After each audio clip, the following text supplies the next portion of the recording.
I decided to write this book now, The Soulful Art of Persuasion, because we really are living in an age of distrust. And with everything that's happening in the world today, fake news, phishing scams, no interest or trust in Google or Facebook. More than ever, we're in our own echo chambers on social media.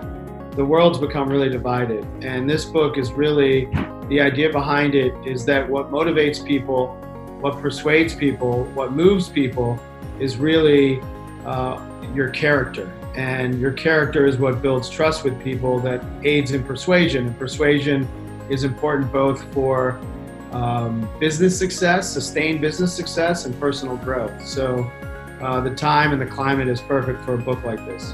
This book is a broad-based book that I think applies to anyone who's persuading, which is all of us. We are all persuading every day of our lives. We're persuading our boss to give us a promotion. We're persuading the job interviewer to hire us. We're persuading our significant other to take a trip we wanted to take. We're persuading maybe our kids to get ready and go to school or do their homework. But little instances of persuasion happen daily in all of our lives. So anyone that wants to become a better persuader, this book is for them. And the reason why it made sense for me to tackle this topic is I've spent 20 plus years in advertising and marketing where we're persuading at the highest level. We're persuading clients to buy our ideas. We're then persuading the ideas that we put out there into the world. We're persuading consumers to buy the products or services that we're telling stories about. So I'm taking now those skills and those tools and making it broad that could be useful for anyone. I have a chapter in the book called Never Be Closing. And that sort of debunks the idea that you think of, which is the known idea of ABC, always be closing, which is about just getting the sale. It's about landing that transaction.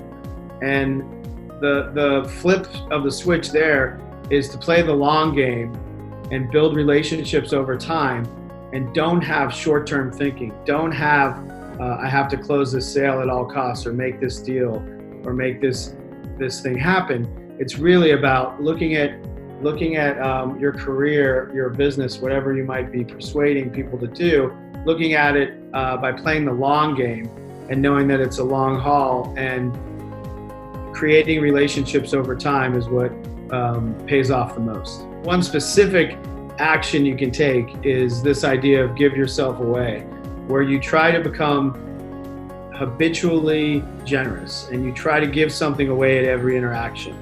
And that can be giving away time, advice, ideas, counsel, connecting with other people, giving them a contact, and sometimes it can even be stuff, giving someone a book or a note or a message or a text that you're thinking about them. So becoming habitually generous is one way to build relationships. And when you give something away habitually without ever expecting anything in return, it magically pays with compound interest over time. If I pitch someone and we don't win it, I stay in touch with that person. And over time, there's been a lot of cases where by staying in touch with that person and never letting the relationship drop to zero, I end up winning them back.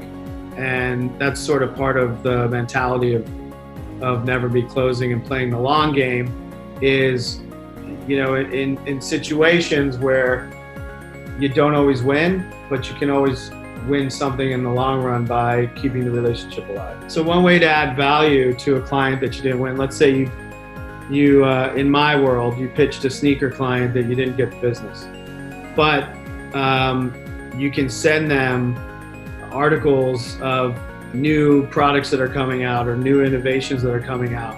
You can send them a text message with some crazy retail store that you saw on a trip to Barcelona. So you're thinking about their business and just dropping nuggets, but you're not thinking about their business and then asking them to hire you.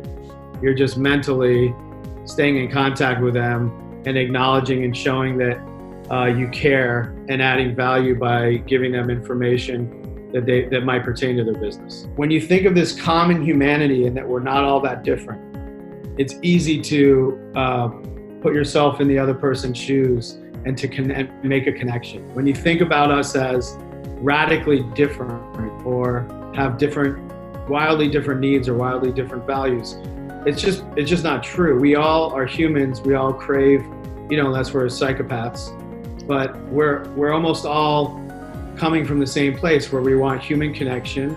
We want to put good stuff into the world, and we want to, we want to bond with people that are,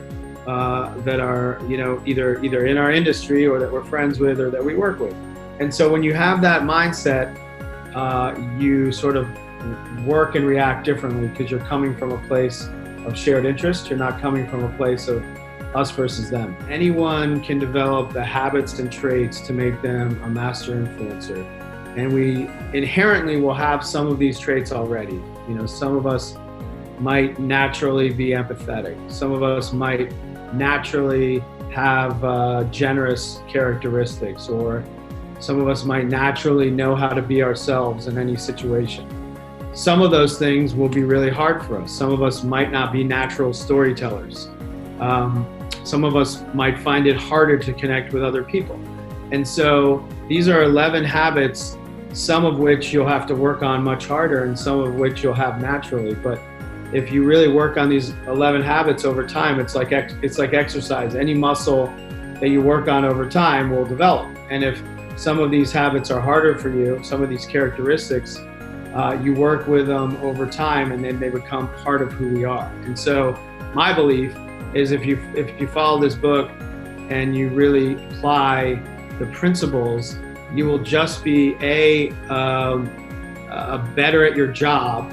You will be better at persuading people. You'll be more influential, but you'll also have a better quality of life because you will have developed, I think, characteristics that people can trust.